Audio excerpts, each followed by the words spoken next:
are talking Kandisha, and this is written and directed by Andre Bastilio and Julian Maury, who were responsible for a movie I really enjoyed called The Deep House a couple of years ago.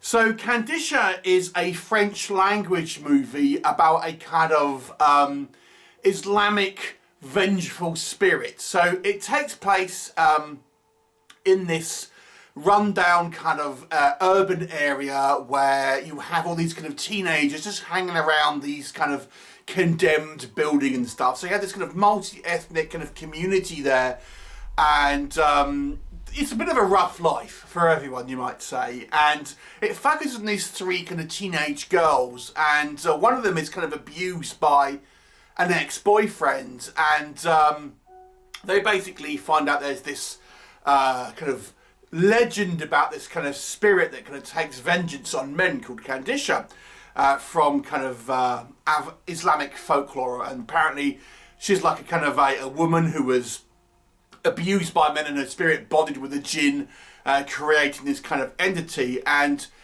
this young girl manages to summon this kind of spirit, which not only just takes its vengeance on this abusive ex-boyfriend, but effectively lots of other kind of men that happen to be in the kind of the sphere of these three teenage girls.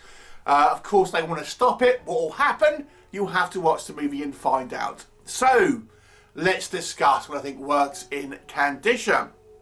So, as I said, I really enjoyed The Deep House. I thought it had some genuinely kind of spooky moments. It kind of was quite a effective and atmospheric horror movie. And there are elements in this movie as well. Whenever we see this kind of entity on screen, I think the movie really works. And the entity is quite interesting because it kind of takes variations of its form. Because it's like a female spirit, there's some instances where it can be quite seductive. You know, we have a kind of like a woman in like a hijab almost, or like a kind of like a veil. And sometimes she'll kind of look very seductive. Other times she'll look kind of monstrous. And there's a couple of times where you'll see her where she's like 10 foot tall and kind of bestial almost, or there's kind of like variations in between that. And you know, the fact that we have this kind of this entity, which in some instances can appear quite sexy, for lack of a better word, you know, it makes for an interesting kind of concept for an antagonist.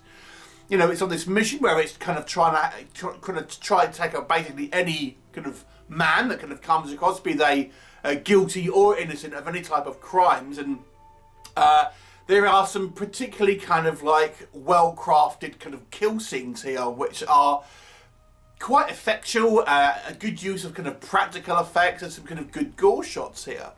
So that, you know, the thing it really centers around this kind of creature or entity herself, I think works really well. There's some great kind of cinematography as well. Again, The Deep House, I think, really benefited from having this kind of like, you know, great kind of like cinematography, and this one does as well. And it kind of gives you these kind of eerie kind of sequences where this kind of creature's kind of coming through the dark and sort of slightly in shadows and things like that. So I think it's quite effectively kind of put together. As for the characters, it actually tries to go for a somewhat of a realistic approach. I would say the characters seem, you know, quite kind of realistic kind of characters and relatively well acted. I will say they're a little bit unlikable to a certain degree, and hard to kind of root for to a certain aspect. So it does kind of, you know, make you feel like they needed a little bit more fleshing out character-wise. And therein, I think, lies the main issue with this film is, you know, it's ultimately quite flashy, quite visually interesting, but it's only kind of skin deep. As I mentioned, the characters, I think, are realistic, but, you know, the movie doesn't do a lot to try and make us root for these kind of characters. And they seem quite self-centered at times. They seem a little bit unlikable at times, and not particularly kind of fleshed out. And the other thing really I would say as well is the story is so by the numbers. I mean, it's like a typical kind of like vengeful spirit that was kind of like accidentally kind of summoned and kind of goes on this kind of killing spree, kind of can't be stopped. It's a very, very unoriginal kind of story, and it goes through all of the kind of the typical beats that you would expect a movie like this to go for. I mean, it's like, oh, this creature wants to kill 6 men, and of course, you know, it's going to get, you know, it's going to get to at least 5 of them. You know, there's an attempt to stop it which fails, etc., etc. But there's like a secret way to stop it, which is kind of quite bad. So it really kind of goes through this, goes through the motions with very, very obvious kind of like plot development and narrative. And if you want to kind of dig a little bit deeper, it just seems a little kind of nonsensical at times as well. For example, how this kind of creature is summoned is really, I think, lazily done. I mean, what happens is these 3 girls are like graffitiing in this condemned building, and one of the girls sees like just the name like on the wall, and then she asks her like Muslim friend about it, who kind of tells her, oh, there's this like, you know, you kind of you can summon her with a pentagram, and that's literally all that is said about how to summon her.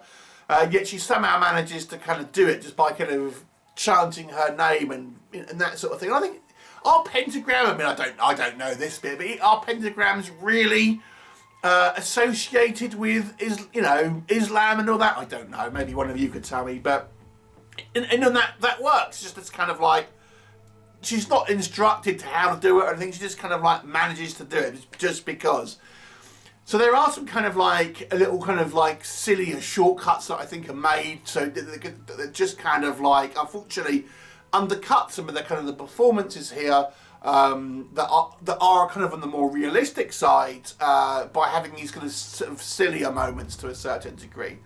But that being said, I mean, as long as you don't mind a movie that is very unashamedly unoriginal and kind of like very much what you've seen before in many ways, it's well put together in regards to its kind of horror sequences. And when we do get that kind of like those creature effects, and you know, the last kind of 20 or so minutes is pretty much on screen the whole time, I thought was very effective.